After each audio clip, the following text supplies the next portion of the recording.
Hello viewer, welcome back to our channel maths zone with PP. मैं संजीव कुमार आज आपको class 12 pol science की chapter 3 जो समकालीन दक्षिण एशिया है उसके बारे में डिटेल जानकारी देता हूं और इससे रिलेटेड इम्पोर्टेंट टॉपिक्स और इम्पोर्टेंट क्वेश्चंस की भी जानकारी मैं दूंगा। इसके अलावा प्रीवियस चैप्टर की जो लिंक है वो आपको डिस्क्रिप्शन में मिल जाएगी। तो आइए स्टार्ट होते हैं अब।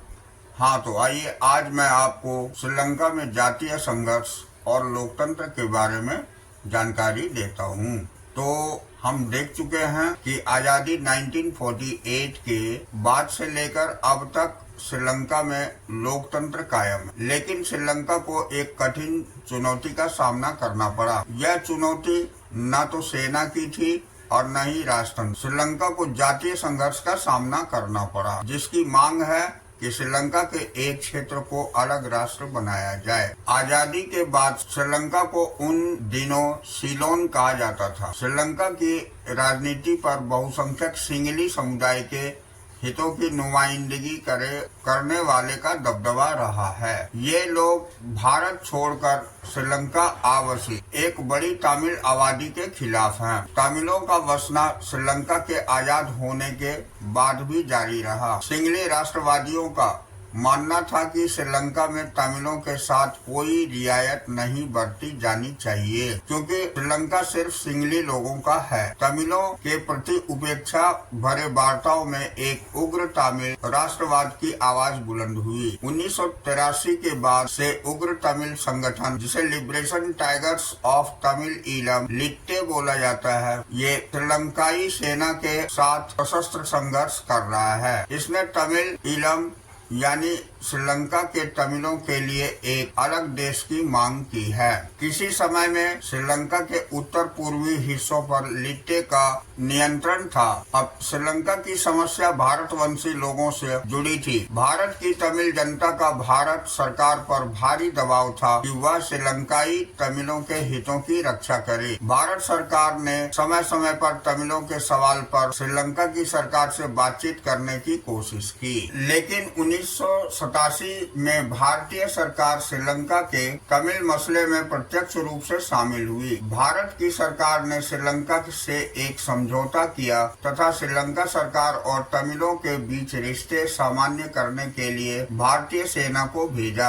आखिर में भारतीय सेना लिट्टे के साथ संघर्ष में फंस गई। भारतीय सेना की उपस्थिति को श्रीलंका की जनता ने भी कुछ खास पसंद नहीं किया। श्रीलंकाई जनता ने समझा कि भारत श्रीलंका के अंदरूनी मामले में दखल अंदाजी कर रहा है। 1989 में भारत ने अपनी शांति सेना लक्ष्य हासिल किए बिना वापस बुला ली। अब श्रीलंका के इस संकट का हिंसक चरित्र था। अंतर्राष्ट्रीय मध्यस्थ के रूप में नॉर्वे और आइसलैंड जैसे स्कैंडिनेवियाई देश युद्धरत दोनों पक्षों को फिर से आपस में बातचीत करने के लिए राजी कर रहे थे। अब अंततः सशस्त्र संघर्ष समाप्त हो गया, क्योंकि 2009 में लिट्टे को खत्म कर दिया गया। अब हम देखते हैं, संघर्षों की चपेट में होने के बाद भी श्रीलंकाई ने अच्छी आर्थिक वृद्धि और विकास के उच्च स्तर को हासिल किया है। जनसंख्या की वृद्धि दर पर सफलतापूर्वक नियंत्रण करने वाले विकासशील देशों में श्रीलंका प्रथम है। दक्षिण एशियाई के देशों में सबसे पहले श्रीलंका ने ही अपनी अर्थव्यवस्था का उदारीकरण किया। गृह युद्ध से गुजरने के बावजूद कई सालों से इस देश के प्रति व्यक्ति सकल घरेलू उत्पाद दक्षिण एशिया में सबसे ज्यादा है। अंदरूनी संघर्ष के झंझावातों को झेल कर भी श्रीलंका ने लोकतांत्रिक राज व्यवस्था कायम रखी है। तो ये थी श्रीलंका के बारे में। अब हम भारत पाकिस्तान संघर्ष देखते हैं। तो ये है भारत पाकिस्तान संघर्ष। तो आइए अब हम घरेलू राजनीति के दायरे से बाहर निकले और इस क्षेत्र के अंतर्राष्ट्रीय संबंधों के ऐसे दायरे पर नजर डालें जहां संघर्ष हुए हैं। शीत युद्ध की समाप्ति का यह अर्थ नहीं कि इस इलाके में भी संघर्ष और तनाव समाप्त हो गए। हम आंतरिक लोकतंत्र या जातीय संघर्ष के मसलों पर हुए टकरावों को देख चुके हैं, लेकिन कुछ महत्वपूर्ण संघर्ष अंतर्राष्ट्रीय प्रकृति के भी हैं। दक्षिण एशिया में भारत की स्थिति केंद्रीय है और इस वजह से इनमें से अधिकांश संघर्षों का रिश्ता भारत से है। इन संघर्षों में सबसे प्रमुख और सर्वग्रासी संघर्ष भारत और पाकिस्तान के बीच का संघर्ष है। विभाजन के तुरंत बाद दोनों देश कश्मीर के मसले पर लड़ पड़े। पाकिस्तान की सरकार का दावा था कि कश्मीर पाकिस्तान का है और भारत और पाकिस्तान के बीच 1947-48 तथा 1965 के युद्ध से इस मसले का समाधान नहीं हुआ। 1948 के युद्ध के फलस्वरूप कश्मीर के दो हिस्से हो गए। एक हिस्सा पाकिस्तान अधिकृत कश्मीर कहलाया, जबकि दूसरा हिस्सा भारत का जम्मू कश्मीर प्रांत बना। दोनों के बीच एक नियंत्रण रेखा है। 1971 में भारत ने पाकिस्तान के खिलाफ एक निर्णायक युद्ध जीता, लेकिन कश्मीर मसला अनसुलझा ही रहा। सामरिक मसले जैसे सियाचिन ग्लेशियर पर नियंत्रण तथा हथियारों की होड़ को लेकर भी भारत और पाकिस्तान के बीच तनातनी रहती है। 1990 के दशक में दोनों देशों ने परमाणु हथियार और ऐसे हथियारों को एक दूसरे पर दागने की क्षमता वाले मिसाइल हासिल कर लिए। इससे दोनों देशों के बीच हथियारों की होड़ ने एक नया चरित्र ग्रहण किया है। 1998 में भारत ने पोखरण में और इसके कुछ दिनों के अंदर ही पाकिस्तान ने चिगाई पहाड़ी पर परमाणु परीक्षण किए। इसके बाद से ऐसा लगता है कि भारत और पाकिस्तान एक सैन्य संबंध में बंध चुके हैं और इसके बीच सीधे और सर्वव्यापी युद्ध छेड़ने की आशंका कम हो गई है। लेकिन दोनों देशों की सरकारें लगातार एक दूसरे को संदेह की नजर से देखती है। भारत का आरोप है कि पाकिस्तान सरकार ने लुके छिपे ढंग से हिंसा की रणनीति जारी रखी है। आरोप है कि वह कश्मीरी उग्रवादियों को हथियार, प्रशिक्षण और धन देता है तथा भारत पर आतंकवादी हमले के लिए उन्हें सुरक्षा प्रदान करता है। भारत सरकार का यह भी मानना है कि पाकिस्तान ने 1985 से 1995 की अवधि में खालिस्तान समर्थक उग्रवादियों को हथियार तथा गोले बारूद दिए थे। पाकिस्तान की खुफिया agency inter services intelligence ISI पर बांग्लादेश और नेपाल के गुप्त ठिकाने से पूर्वोत्तर भारत में भारत विरोधी अभियानों में संलग्न होने का आरोप है। इसके जवाब में पाकिस्तान की सरकार भारतीय सरकार और उसकी खुफिया एजेंसियों पर सिंध और बलूचिस्तान की समस्या को भड़काने का आरोप लगाती है। अब भारत और पाकिस्तान के बीच नदी जल के बंटवारे के सवाल पर भी तनातनी हुई है। 1960 तक दोनों के बीच सिंधु नदी के इस्तेमाल को लेकर तीखे विवाद हुए। संयोग से 1960 में विश्व बैंक की मदद से भारत और पाकिस्तान ने सिंधु जल संधि पर दस्तखत किए और यह संधि भारत पाक के बीच कई सैन्य संघर्षों के बावजूद अब भी कायम है। हालांकि सिंधु जल संधि की व्याख्या और नदी जल के इस्तेमाल को लेकर अभी भी कुछ छोटे मोटे विवाद हैं। कच्छ के रण में सरक्रीक की सीमा रेखा को लेकर दोनों देशों के बीच मतभेद हैं। यह विवाद छोटा जान पड़ता है, लेकिन इसके साथ एक चिंता जुड़ी हुई है। इस विवाद का समाधान जिस ढंग से किया जाएगा उसका असर सरक्रीक इलाके से सटे समुद्री संसाधन के नियंत्रण पर भी पड़ेगा। भारत और पाकिस्तान के बीच इन सभी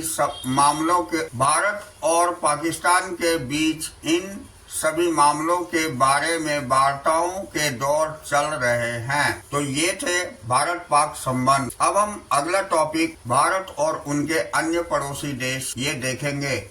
ये बहुत ही इम्पोर्टेंट टॉपिक है। तो देखिए, बांग्लादेश और भारत के बीच गंगा और ब्रह्मपुत्र नदी के जल में हिस्सेदारी सहित कई मुद्दों पर मतभेद है। भारतीय सरकार के बांग्लादेश से नाखुश होने के कारण में भारत में अवैध आप्रवास पर ढाका के खंडन, भारत विरोधी इस्लामी कट्टरपंथी जमातों को समर्थन, भारतीय सेना को पूर्वोत्तर भारत में जाने के लिए अपने इलाकों से रास्ता देने से बांग्लादेश के इनकार, ढाका के भारत को प्राकृतिक गैस निर्यात न करने के फैसले और म्यांमार को बांग्लादेशी इलाके से होकर भारत को प्राकृतिक गैस निर्यात न करने देने जैसे मसले शामिल हैं। बांग्लादेश की सरकार का मानना है कि भारतीय सरकार नदी जल में हिस्सेदारी के सवाल पर इलाके के दादा की तरह बर्ताव करती है। इसके अलावा भारत की सरकार पर चटगांव पर्वतीय क्षेत्र में विद्रोह को हवा देने, बांग्लादेश के प्राकृतिक गैस में सेंधमारी करने और व्यापार में बेईमानी बरतने के भी आरोप हैं। विभेदों के बावजूद भारत और बांग्लादेश कई मसलों पर सहयोग करते हैं। पिछले 20 वर्षों के दौरान दोनों के बीच आर्थिक संबंध ज्यादा बेहतर हुए हैं। बांग्लादेश भारत के लुक ईस्ट और 2014 से एक्ट ईस्ट नीति का हिस्सा है। इस नीति के अंतर्गत म्यांमार के जरिए दक्षिण पूर्व एशिया से संपर्क साधने की बात है। आपदा प्रबंधन और पर्यावरण के मसले पर भी दोनों देशों ने निरंतर सहयोग किया है। 2015 में दोनों ने कुछ परिक्षेत्रों एन्क्लेव का आदान प्रदान किया। इस बात के भी प्रयास किए जा रहे हैं कि साझे खतरों को पहचान कर तथा एक दूसरे की जरूरतों के प्रति ज्यादा संवेदनशीलता बरत कर सहयोग के दायरे को बढ़ाया जाए। भारत और नेपाल के बीच मधुर संबंध हैं और दोनों देशों के बीच एक संधि हुई है। इस संधि के तहत दोनों देशों के नागरिक एक दूसरे के देश में बिना पासपोर्ट यानी पारपत्र और वीजा के आ जा सकते हैं और काम कर सकते हैं। खास संबंधों के बावजूद दोनों देशों के बीच अतीत में व्यापार से संबंधित मनमुटाव पैदा हुए हैं। नेपाल की चीन के साथ दोस्ती को लेकर भारत सरकार ने अक्सर अपनी अप्रसन्नता जताई है। नेपाल सरकार भारत विरोधी तत्वों के खिलाफ कदम नहीं उठाती, इससे भी भारत नाखुश है। भारत की सुरक्षा एजेंसियों नेपाल में चल रहे माओवादी आंदोलन को अपनी सुरक्षा के लिए खतरा मानती है, क्योंकि भारत में बिहार से लेकर आंध्र प्रदेश तक विभिन्न प्रांतों में नक्सलवादी समूहों का उभार हुआ है। नेपाल में बहुत से लोग यह सोचते हैं कि भारत की सरकार नेपाल के अंदरूनी मामले में दखल दे रही है और उसके नदी जल तथा पन बिजली पर आंख गड़ाए हुए है। चारों तरफ से जमीन से घिरे नेपाल को लगता है कि भारत उसको अपने भू क्षेत्र से होकर समुद्र तक पहुंचने से रोकता है। बहरहाल भारत नेपाल के संबंध एकदम मजबूत और शांतिपूर्ण है। विभेदों के बावजूद दोनों देश व्यापार, वैज्ञानिक सहयोग, साझे प्राकृतिक संसाधन, बिजली उत्पादन और जल प्रबंधन ग्रिड के मसलों पर एक साथ है। नेपाल ने लोकतंत्र की बहाली से दोनों देशों के बीच संबंधों के और मजबूत होने की उम्मीद बंधी है। श्रीलंका और भारत की सरकारों के संबंधों में तनाव इस द्वीप में जारी जातीय संघर्ष को लेकर है। जब तमिल आबादी राजनीतिक रूप से नाखुश हो और उसे मारा जा रहा हो, तो ऐसे में भारतीय नेताओं और जनता का तटस्थ बने रहना असंभव लगता है। 1987 के सैन्य हस्तक्षेप के बाद से भारतीय सरकार श्रीलंका के अंदरूनी मामले में असंलग्नता की नीति पर अमल कर रही है। भारत सरकार ने श्रीलंका के साथ एक मुक्त व्यापार समझौते पर हस्ताक्षर किए हैं। इससे दोनों देश के संबंध मजबूत हुए हैं। श्रीलंका में सुनामी से हुई तबाही के बाद के पुनर्निर्माण कार्यों में भारतीय मदद से भी दोनों देश एक दूसरे के करीब आए हैं। भारत के भूटान के साथ भी बहुत अच्छे रिश्ते हैं और भूटानी सरकार के साथ कोई बड़ा झगड़ा नहीं है। भूटान से अपने काम का संचालन कर रहे पूर्वोत्तर भारत के उग्रवादियों और गोरिल्ले को भूटान ने अपने क्षेत्र से खदेड़ भगाया। भूटान के इस कदम से भारत को बड़ी मदद मिली है। भारत भूटान में पनबिजली की बड़ी परियोजना में हाथ बटा रहा है। इस हिमालयी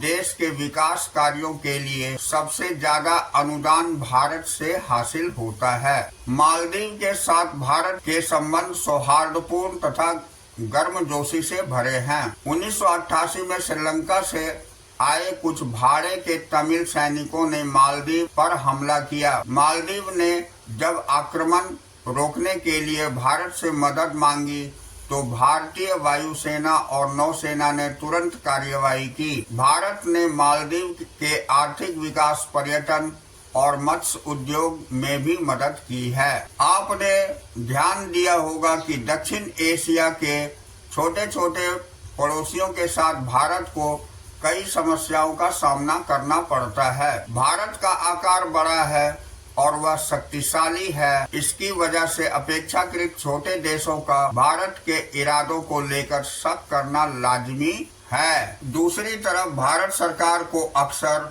महसूस होता है कि उसके पड़ोसी देश उसका बेजा फायदा उठा रहे हैं। भारत नहीं चाहता कि इन देशों में राजनीतिक अस्थिरता पैदा हो। उसे भय लगता है कि ऐसी स्थिति में बाहरी ताकतों को इस क्षेत्र में प्रभाव जमाने में मदद मिलेगी। छोटे देशों को लगता है कि भारत दक्षिण एशिया में अपना दबदबा कायम करना चाहता है। अब दक्षिण एशिया के सारे झगड़े सिर्फ भारत और उसके पड़ोसी देशों के बीच ही नहीं है। नेपाल, भूटान तथा बांग्लादेश, म्यांमार के बीच, जातीय मूल के नेपालियों के भूटान अप्रवास तथा रोहिंग्या लोगों के म्यांमार से भारत और बांग्लादेश में अप्रवास के मामले पर मतभेद रहे हैं। बांग्लादेश और नेपाल के बीच हिमालयी नदियों के जल की हिस्सेदारी को लेकर खटपट है। यह बात सही है कि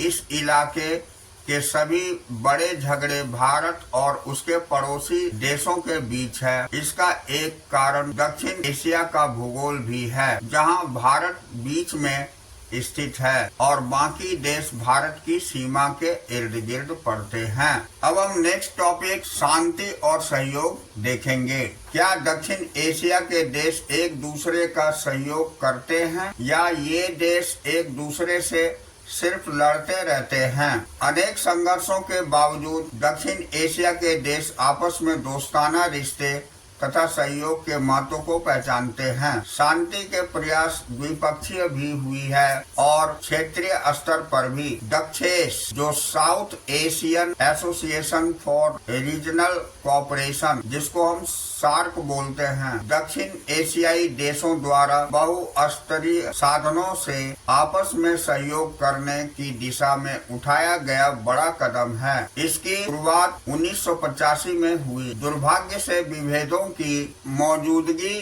के कारण दक्षेश को ज्यादा सफलता नहीं मिली है। दक्षेश के सदस्य देशों ने सन 2002 में दक्षिण एशियाई मुक्त व्यापार क्षेत्र समझौते, जिसे साफ्टा बोलते हैं, पर दस्तखत किए। इसमें पूरे दक्षिण एशिया के लिए मुक्त व्यापार क्षेत्र बनाने का वायदा है। यदि दक्षिण एशिया के सभी देश अपनी सीमा रेखा के आर पार मुक्त व्यापार पर सहमत हो जाए तो इस क्षेत्र में शांति और सहयोग के एक नए अध्याय की शुरुआत हो सकती है। दक्षिण एशिया मुक्त व्यापार क्षेत्र समझौते, जो साफ्टा है, के पीछे यही भावना काम कर रही है। इस समझौते पर 2004 में हस्ताक्षर हुए और यह समझौता 1 जनवरी 2006 से प्रभावी हो गया। इस समझौते का लक्ष्य है कि इन देशों के बीच आपसी व्यापार में लगने वाले सीमा शुल्क को कम कर दिया जाए। कुछ छोटे देश मानते हैं कि साफ्टा की ओट लेकर भारत उनके व्यापार में सेंध मारना चाहता है और व्यवसायिक उद्यम तथा व्यवसायिक मौजूदगी के जरिए उनके समाज और राजनीति पर असर डालना चाहता है। भारत सोचता है कि साफ्टा से इस क्षेत्र के हर देश को फायदा होगा और क्षेत्र में मुक्त व्यापार बढ़ने से राजनीतिक मसलों पर सहयोग ज्यादा बेहतर होगा। भारत में कुछ लोगों का मानना है कि साफ्टा के लिए परेशान होने की जरूरत नहीं, क्योंकि भारत भूटान, नेपाल और श्रीलंका से पहले ही द्विपक्षीय व्यापार समझौता कर चुका है। हालांकि भारत और पाकिस्तान के संबंध कभी खत्म न होने वाले झगड़ों और हिंसा की एक कहानी जान पड़ते हैं। फिर भी तनाव को कम करने और शांति बहाल करने के लिए इन देशों के बीच लगातार प्रयास हुए हैं। दोनों देश युद्ध के जोखिम कम करने के लिए विश्वास बहाली के उपाय करने पर सहमत हो गए हैं। सामाजिक कार्यकर्ता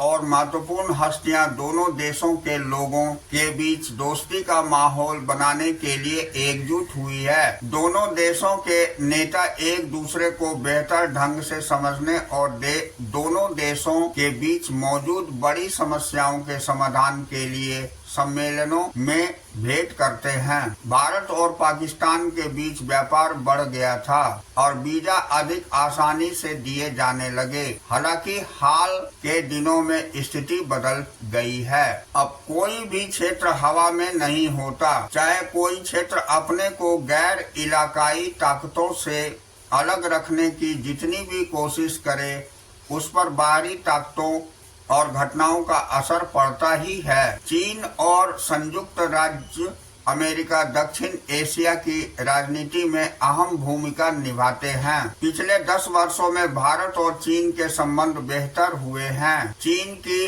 रणनीतिक साझेदारी पाकिस्तान के साथ है और यह भारत चीन संबंधों में एक बड़ी कठिनाई है। विकास की जरूरत और वैश्वीकरण के कारण एशिया महादेश के ये दो बड़े देश ज्यादा नजदीक आए हैं। सन 1991 के बाद से इनके आर्थिक संबंध ज्यादा मजबूत हुए हैं। अब शीत युद्ध के बाद दक्षिण एशिया में अमेरिकी प्रभाव तेजी से बढ़ा है। अमेरिका ने शीत युद्ध के बाद भारत और पाकिस्तान दोनों से अपने संबंध बेहतर किए हैं। वह भारत पाक के बीच लगातार मध्यस्थ की भूमिका निभा रहा है। दोनों देशों में आर्थिक सुधार हुए हैं और उदार नीतियां अपनाई गई है। इससे दक्षिण एशिया में अमेरिकी भागीदारी ज्यादा गहरी हुई है। अमेरिका में दक्षिण एशियाई मूल के लोगों की संख्या अच्छी खासी है। फिर इस देश की जनसंख्या और बाजार का आकार भी भारी भरकम है। इस कारण इस क्षेत्र की सुरक्षा और शांति के भविष्य से अमेरिका के हित भी बंधे हुए हैं। बहरहाल दक्षिण एशिया को संघर्षों की आशंका वाले क्षेत्र के रूप में पहचाना जाता रहेगा, अथवा यह एक ऐसी क्षेत्रीय गुट के रूप में उभरेगा जिसके सांस्कृतिक गुण, धर्म तथा व्यापारिक हित एक है। यह बात किसी बाहरी शक्ति से ज्यादा यहाँ के लोग और सरकारों पर निर्भर है। तो इस तरह यहाँ हमारी ये चैप्टर 3 समाप्त होती है। तो नेक्स्ट क्लास में अब हम लोग फिर मिलेंगे। तो that's all for today. We will meet again on the next class.